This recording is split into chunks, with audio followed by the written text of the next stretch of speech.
Rodrigo Roa Duterte!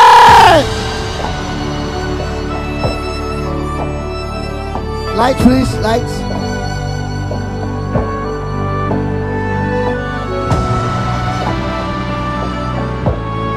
Sigaw nyo sa mundo!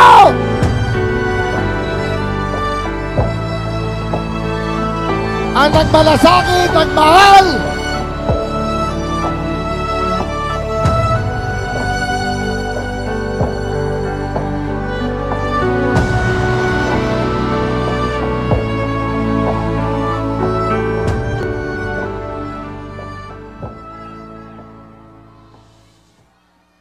Kindly sit down. Relax lang po kayo.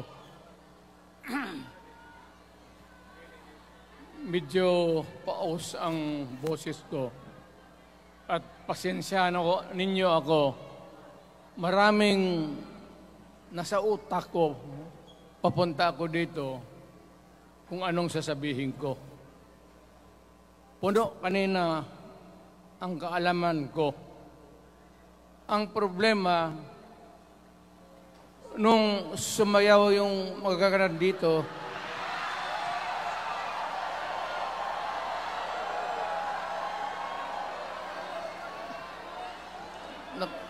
nakalimutan ko. Matanda na rin kasi ako. Ano ito? Meeting de Avance? Alam mo, nung unang panahon, wala naman tayong kamuang-muang, wala naman tayong kalaban, wala namang nagagalit sa atin. Pumunta ang Espanyol at inagaw ang ating lupa, hinirang.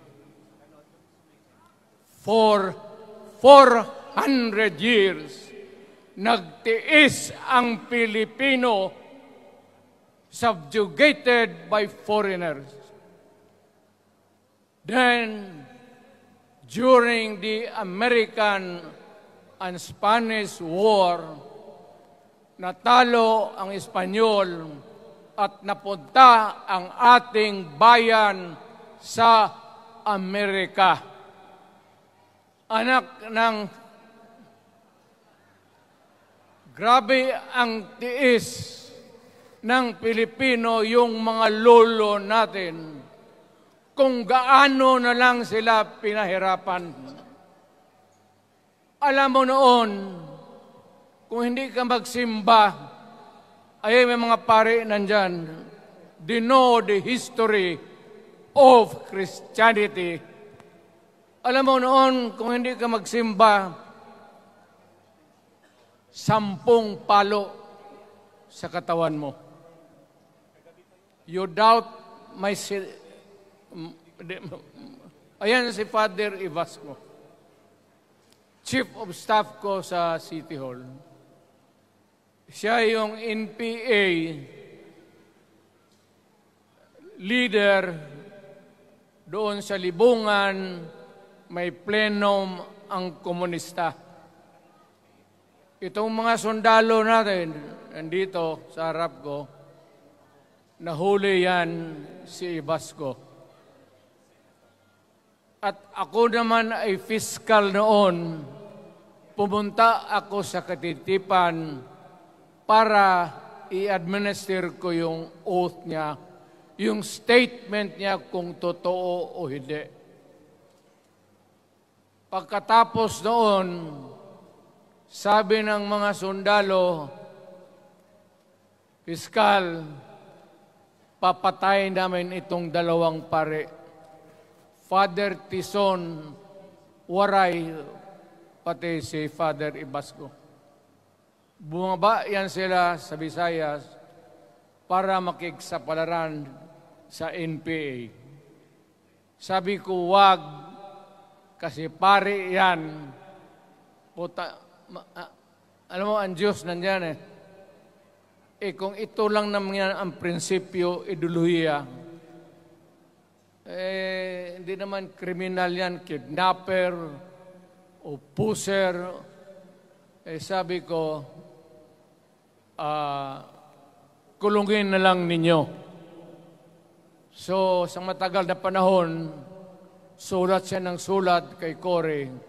Eventually, na-release yan sila lahat, pati na ang asawa nila Quintanar, yung mga komunista, mga Esparo, nanggaling dito at naging uso sa buong Pilipinas, yung pagpatay. Wala. Barangay captain, konsehal, military, navy, police, puro may pamilya. Anak ka ng kakawalang kwenta yung ideolohiya. Kung hindi mo man lang mabinta sa mapayapa na panahon, so kinuha ko siya Chief of Staff, tapos umuwi siya sa Bohol, naging governor. Pare ito. Nandito siya ngayon, kasama tayo, at maraming salamat. You guys from other parts of the Philippines nagpunta rito para lang makipagduyog sa Bisaya, sumama lang sa ating, kung sabay tunong sa Tagalog, yung ating, the purpose of why we are here. Wala akong, no longer in politics. I am not a candidate. Nahirapan nga ako mag-akyat ng hagdanan. I am 80 years old. Hindi, 79 lang, pero hindi binibilang yan eh. Sabi malas daw. Sabi ng asawa ko, 80 na ako. O, sige, 80 na. Pero nung lumabas itong People's Initiative, okay man yan. Abogado ako. There are 3 ways of amending the Constitution. Mag-constitutional convention, mag-election tayo sa political districts ng representante para sa assembly to convene there and propose changing or modification of our Constitution. Itong People's Initiative, pati itong Congress, they would convert the Congress into a constituent body and propose the Constitution. Alinman dyan sa lahat, it will be submitted to the people for ratification. Ang problema dito, ako, Mr. President, Ma'am Lisa Araneta Marcos, hindi ninyo ako kalaban. Wala akong sinasabi ng masama. Hindi lang ako makakampanya noon. Alam mo, iniiwasan ko ito. Itong panahon na ito talaga ang iniwasan ko kasi mapipilitan ako ngayon magsalita laban ng mga tao sa gobyerno. Alam mo, Mr. President, hindi ako maghingi ng tawad. Kagawan mo yan eh. It is your responsibilities sa sarili mo. What you do in this world binds you. Iyo yan. Huwag mong sisihin ang ibang tao kasi sarili mong utak at katawan yan. Nung ako'y mayor Pinakitaan ako ng evidence ng PDEA. Doon sa listahan, nandoon yung pangalan mo. Ayaw kong sabihin yan kasi magkaibigan tayo. Kung hindi magkaibigan, magkakilala. Ikaw pumapasok kayo ng alanganin. Mr. President, baka susunod ka sa dinaanan ng tatay mo. Diyan ako takot. Ayaw ko mangyari sa iyo yan. Pabor lang, ako namang nagmamakaawa kasi it will divide the nation at madugo itong panahon na ito. Alam mo, Mr. President, sabihin ko maya sa tao kung ano ka. Noong unang panahon, hindi tayo puro Bisaya, nagkita-kita doon sa Luzon. There was a community of Filipinos. Galing Visayas, galing Ilonggo, galing Waray, galing Mindanao, galing Hulo, galing Lanao, Cebu, Samar, at Taas, Pampanga, Apare. Nagkita-kita yung mga minono natin. Kasi hinawakan tayo ng Espanyol, pati Amerikano. Nung dumating ang panahon na tayo'y nagkaharap na, sabi ng mga lolo natin, ano ang gawain natin sa bayan natin? Pwede ba tayong magbarangay-barangay lang o magkaisa tayo? Di na bale, iba-iba ang salita natin. It was agreed by the Filipinos then of all walks of life, Ma-Ilocano, Ma-Cebuano, mga taga Mindanao, they agreed to form a constitution. Alam mo, yung constitution parang bahayan sa tao. May poste. Sabi natin, magawa tayo ng magandang opisina where we can meet and talk about the destiny of this country. Doon, they agreed na may malaking bahay, may poste, mga malaking poste, at may mga muebles at kwarto, living rooms and all. Ang usapan na from time to time, lumalaki na ang bayan at magdagdag tayo ng mga opisina sa mga opisyal. Maganda yun. Bahay yun. Mga sahig, nandyan lahat. Lamesa, desks, chairs and everything. Wala tayong pinag-usapan na sirain yung bahay na yun. It was intended for posterity at inabot sa atin yung konstitusyon na yan. Although it was amended and modified, but it is still the fundamental law since 1935 hanggang ngayon. At what keeps in Ilocano, Bisaya, Waray, Moro, bakit tayo nagkaisa? Magkaiba ang salita natin, ang pagkain, iba. Ugali, iba. Bakit tayo andito ngayon? Dahil sa isang bahay. Yung bahay na yan, yung papel, the Constitution. Ngayon, ang Constitution is supposed to be a permanent thing.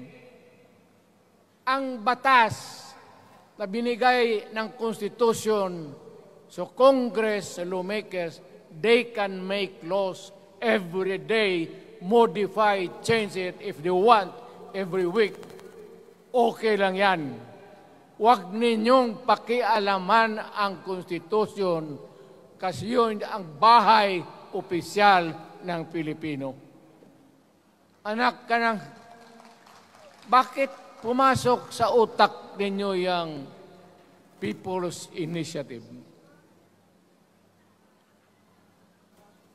Anong nakain ninyo? There's nothing wrong with the Constitution right now. The environment in the Philippines seems to be positive, okay. Wala namang problema. Araw-araw, nakikita tayo. Punta Maynila, marami akong kaibigan, mga brad ko, mga classmate ko. Okay ang buhay natin. But suddenly, nandito yung People's Initiative. Alam mo, sa umpisa pa lang, nagdududa na ako. Bakit? People's Initiative manggaling sa tao. Dapat yan galing sa mga purok at doon sa barangay at doon sa DILG, ipasa nila sa syudad, sa probinsya at sa national office. Dito mga congressman,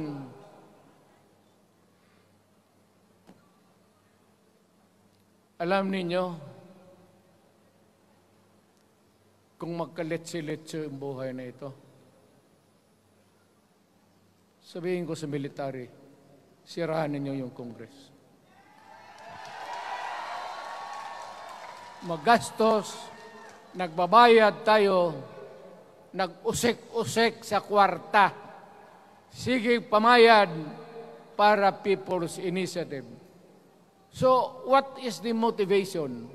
Galing ba sa puso ng tao yung pinipirma niya? Hindi yung pirma yung petition para ito, kaming nagsipirma dito, pumayag na merong pagkaiba ngayon sa Constitution. Pirma lang, pati pera. Anong klase yung putang inang yun?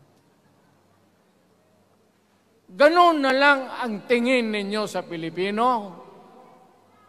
Pagka ganon, maghiwalay-hiwalay na tayo. Kayong taga Luzon, pumunta na yan sa Mindanao, mag-declare na lang tayo ng independence separate. Bakit binababoy ninyo ang bayan natin? Ako naging presidente. Ako naging mayor. Ako naging congressman. Ang sinasabi ko sa inyo, putang ina.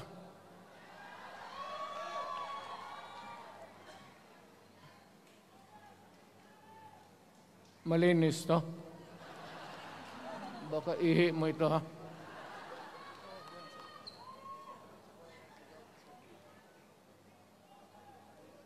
Kakaubos talaga ng laway itong...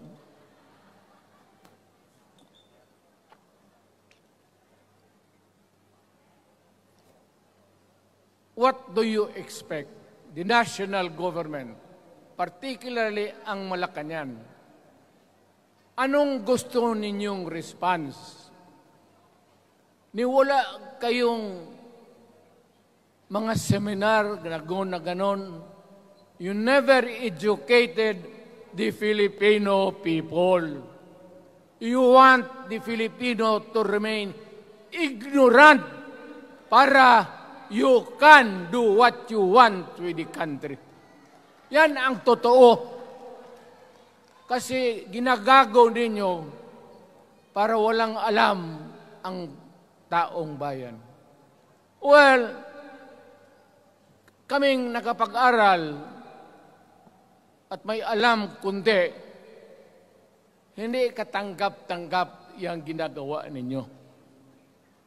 Sa umpisa pa lang, binibili na ninyo yung signature ng Pilipino.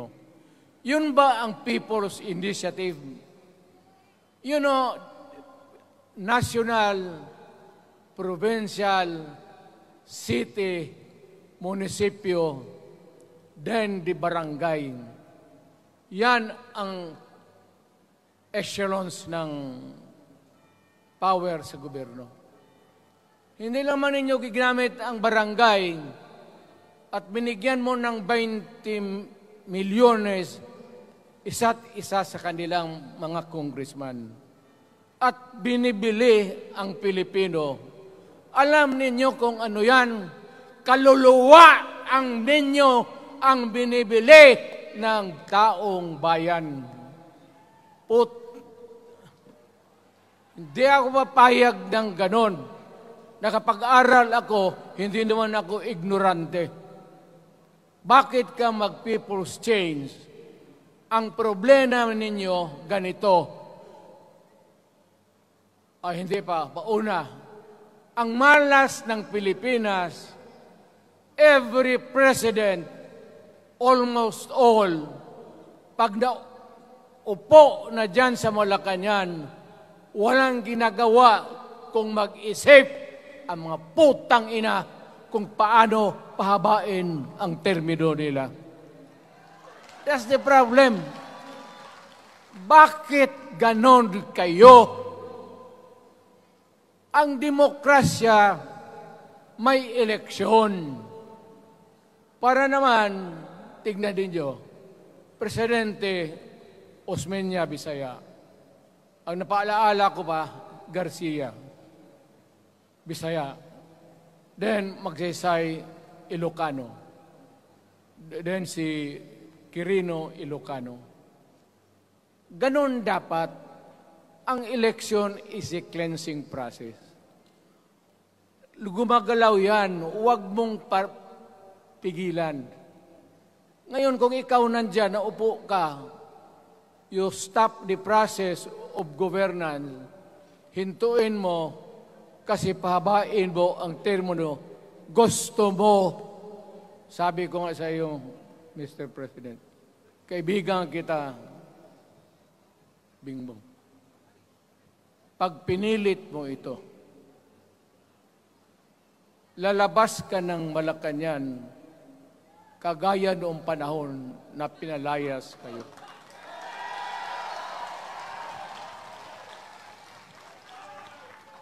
Alam ninyo, kung hindi na talaga ito mapigilan, nandyan ang military pati polis, makinig kayo. Pag-aralan ninyo kung ano yung pinapakain nila sa taong bayan.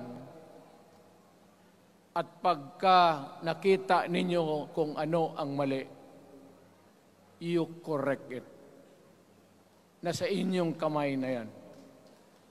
Ganito yung plano. Presidential, tapos parliament. Ang presidential, lahat kayo, ako, ikaw, lahat, hanggang doon, nagboboto, direct vote to elect a president. Itong parliament, prime minister lang ang magboto, yung mga assembly who are the congressmen now. Putang ina ninyo, wala akong tiwala sa inyo. Wala kayong prinsipyo, bukang pera kayo lahat. Yan ang totoo. Kaya gusto ko, pag nagka-letse-letse nga, pumasok ang military, palitan ninyo lahat. Arestuhin ninyo kasi nagsasayang ng pera at yung ginagastos nila is a fraud, swindling ang ginawa nila. You must account for the wasted money, for the money that you bought the signature of a Filipino. Bribery.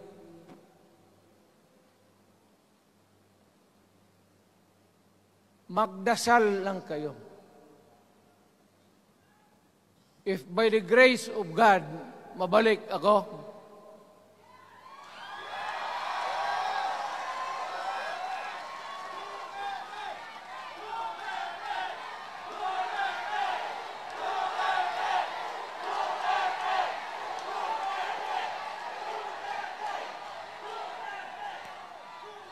milagro lang naman yan, hindi ba yan totoo? Utang ina ko mabalik ako, arestuhin ko kayo lahat for the swindling of the Filipino people. You committed fraud. Pinagsayangan ninyo ang pera namin. People's Initiative does not involve buying the vote or the signature of the Filipino.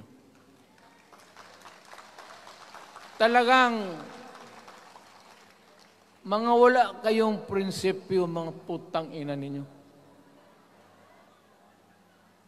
Yun naman, baski ano ka, diyan katagal ako, yan o. Yung sa likod ko, umupo ako diyan. Vice Mayor ako. Diyan, Mayor ako, pinakamatagal. Naging congressman ako. Presidente. Kayo, nagpasok sa Congress, eleksyon, nanalo, Seiko. So parang ganito, yung mga, para sa mga balaga, pati lalaki. Pasok niyan, Seiko. Paglabas niyan, pagkatapos, Rolex na. Pumunta ng Malacanang, nakatamaraw, paglabas niyan, ng Mercedes-Benz. Busog kayo lahat. Tingnan ninyo yung mga bahay noon ng mga congressman at tingnan ninyo ngayon kung ano kayaman sila, lalo na yung mga bahay nila sa Maynila.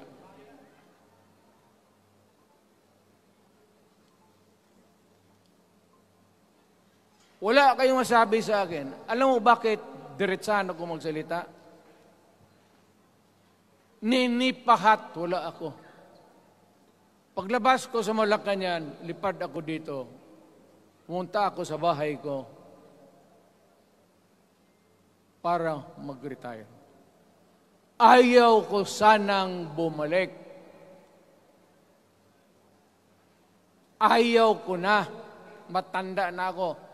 Putang ina, napapandol lang ako dyan eh. Kaya lang, marami akong magandang naisip kanina papunta dito. Kaya yung sumasayaw lang kasi yung mga ale. Nabakante tuloy, nakalimutan ko kung ano ko nang sabi. Tangina. Huwag kayong magpaloko.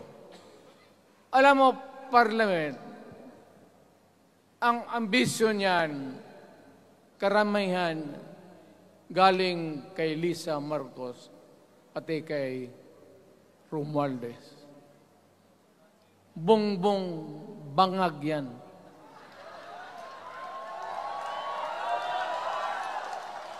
That's why sinasabi ko na sa inyo ngayon, si Bongbong Marcos bangag noon, ngayong presidente na bangag natin ang presidente.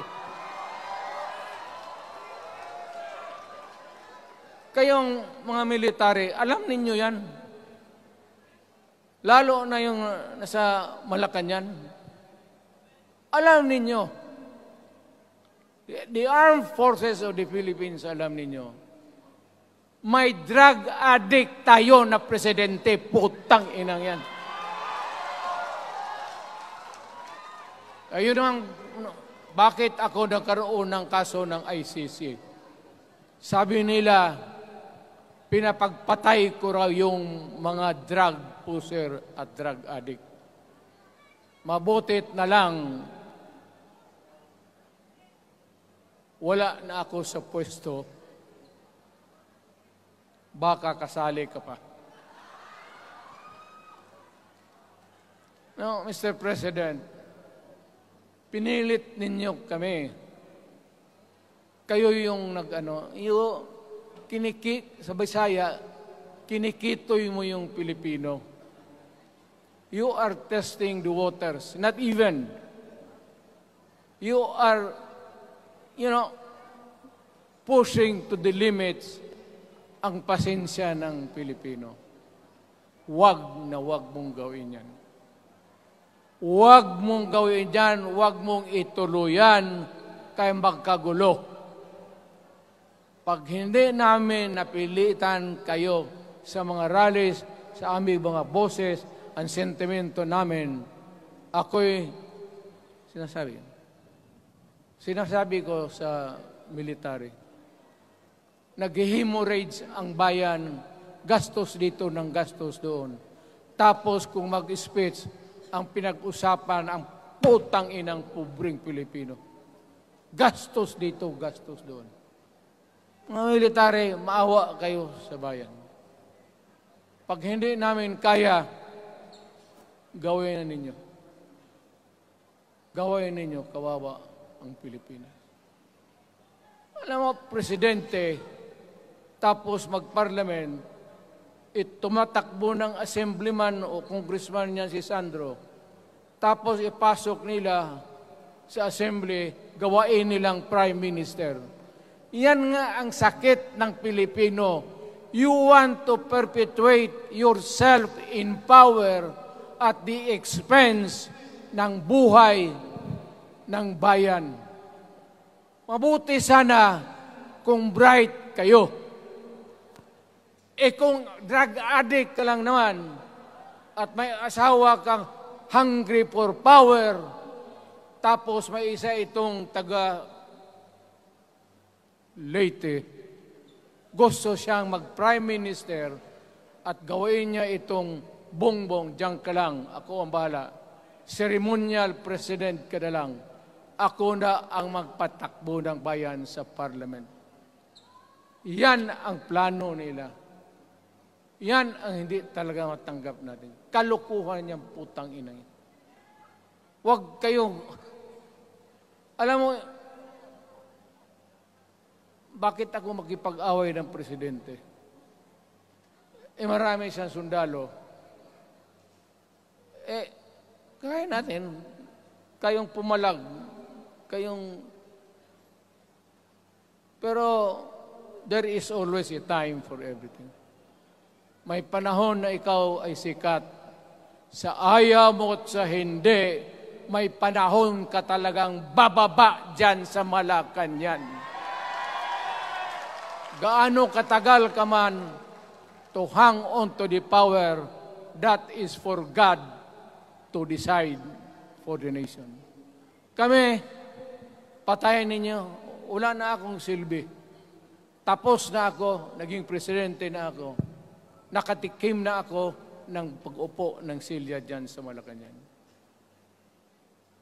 Ganoon na lang ang ang alaga ko sa bayan.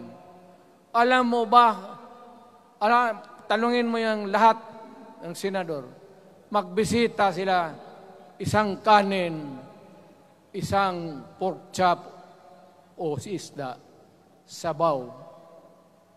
Noong panahon ko, sabi ko, yan lang ang mapakain ko sa inyo. Walang steak kasi mahal yan.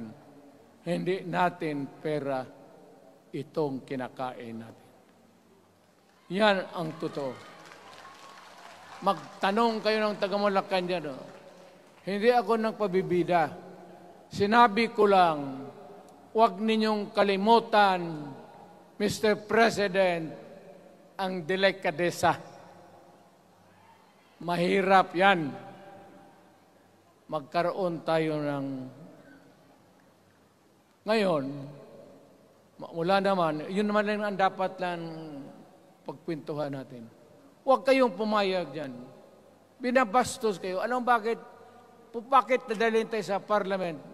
Anak ka na. So pag doon, kontrolado na nila, pati yung anak na assured na maging... Yan nga ang mahirap eh. Lahat na maging presidente, ang pamilya nila, walang inisip kung hindi paano titira dyan hanggang sa matapos ang panahon.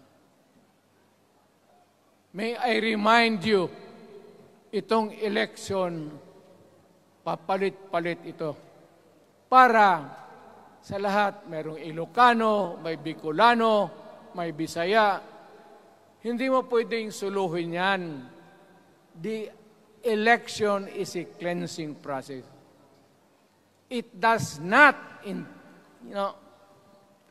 it's never the intention of the whoever wrote the Constitution na ikaw, isang Pilipino, taga-Paway, taga-Batangas, taga-Davao, ikaw, Rodrigo Duterte, nandiyan ka na, huwag ka nang umalis. It was not the intention of the lawmakers. Demokrasya tayo, Mr. President. Huwag mong kalimutan na isang term ka lang pagkatapos bababa ka na. Pag ayaw mong bumaba, utang ina magkagulo ang bayan, sabihin ko sa inyo. Ngayon, nakikinig kayong mga military. Gusto niyong iwasan ang dugo? Kayo lang ang makapigil nito. Putang ina, pigilan mo yung kalukuhan na yan. Pagka hindi itong rally na ito, it will multiply all over the Philippines and there will be trouble. Ako ang nauna kasi galit ako. Dumaan ako ng presidente. Not even for a minute did I think or was thinking of extending my term even for one day.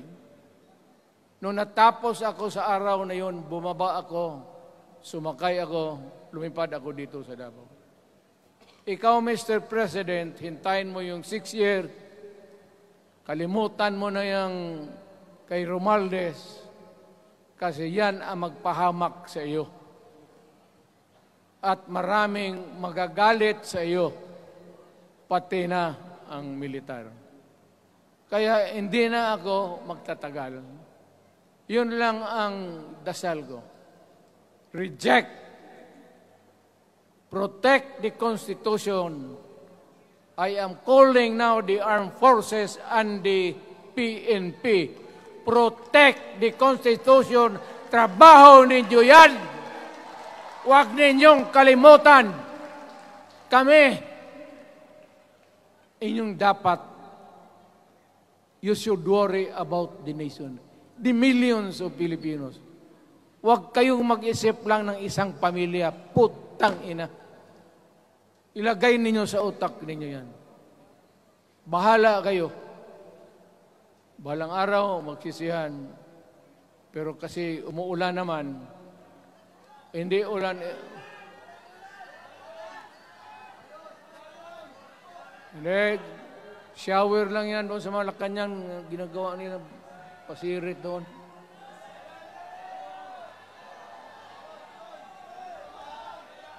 Wala naman rin akong masabi. Kasi hindi man ito eleksyon. Nakafocus lang ako sa People's Initiative and the way that they are handling the process of the People's Initiative. Ang nangyari ngayon, hindi yan People's Initiative, kung hindi buying the people for their signatures. Pag-umpisa pa lang, bayaran na. At maniwala ka ng Constitution, lalabas yan maganda. Kung pira-pirahin lang tayo. Balang araw, wala na ako sa buhay. Maybe 10 years, 5 years from now. You might want to change some provision. Yung sabi nila, the usual excuse is economic provisions lang ang aming pakialaman. Putang ina, huwag kayong maniwala dyan sa mga yawa na yan. Puro kasing sinungaling ang mga ulol Alam mo, pag nagtawag ka ng Constitutional Convention through People's Initiative or when you open the Constitution, hindi mo pwedeng limitahan ang powers na yan. It's unlimited. Kung ano ang gawain nila at kung ano ang utos ng may pera, kung bayaran sila, ipagbili talaga tayo. Ipauhanin na lang ako, naghingi ako ng may mga congressman dito. Ito yung matitino. Nandito si Congressman Alvarez. Pumunta talaga siya. Hindi man kasi niya ako hinayaya. Kapupunta sana ako ng Tagum. Para lang Ako galit talaga. Bakit po putang ina? Siga. Bakit? Bisaya pa makumutan ko na imong naong. Magharap ka sa akin, ganoon ko yung mukha mo. Bakit? Bakit bigyan mong problema ang Pilipino? Ano ang kasalanan ng Pilipino at gumagastos kayo, binibili milyon ng milyon, kayong mga congressman, putang ina, istapa yan. Swindling yan. Kaya sabi ko, by stroke of faith, nabalik ako dyan sa Malacanang. Kayong lahat, kagaya ng Marcelo, ng tatay mo, Bongbong, kayong lahat, congressman, nandoon kayo sa Krami. Ipasok kayo ng 2 taon para leksyon ninyo. Hindi ka maleksyon ng kalukuhan ninyo. Wala.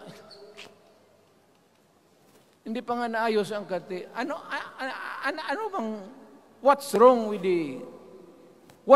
with the Constitution? Tell me. Kung hindi yung inyong ambisyon. The real purpose itong constitutional changes sa People's Initiative is really to perpetuate those who are in power. Yan na lang ang ganyan ninyo. Marami akong sabihin, maybe kung patayin nila ako, putukin yung eroplano, wala na tayong magawa. Ngayon, kung sino, alam mo na kung sino, yung sa Malacanang, yun ang aristuhin ninyo. Sila nag-umpisa ng kaguluhan ito. Ladies and gentlemen, I am very thankful na nandito kayo, mga Tagalog, Bisaya, at taga-Maynila. And I hope that we will continue to love our country. Magbigay sila na pera, tanggapin ninyo, pera ninyo yan. Hindi ba ninyo na sa isip ninyo? Bigyan kayo ng 1,000, 100, tanggapin mo, pera ninyo yan. Pati yung sa bulsa nila, kinakain nila, at pinagbili ng bahay kung saan-saan, pera ninyo. So, make sure na bago kayo lumabas lang naman sa mundong ito, may panahon lahat, mamatay tayo. Mag-iwan kayo ng isang prinsipyo. Sabi ninyo sa mga anak ninyo, tinanggap ko yung pera kasi pera natin ito, ibili natin pagkain. Pero yung prinsipyo natin, huwag natin ipagbili. Yan ang iiwan mo sa mundong ito para sa mga anak ninyo. At yan ang dadalhin mo sa langit. Pagka sinabi ni San Pedro, anong nagawa mo? May ginawa ako para sa bayan. Tapos magsabi sa San Pedro, ano pa?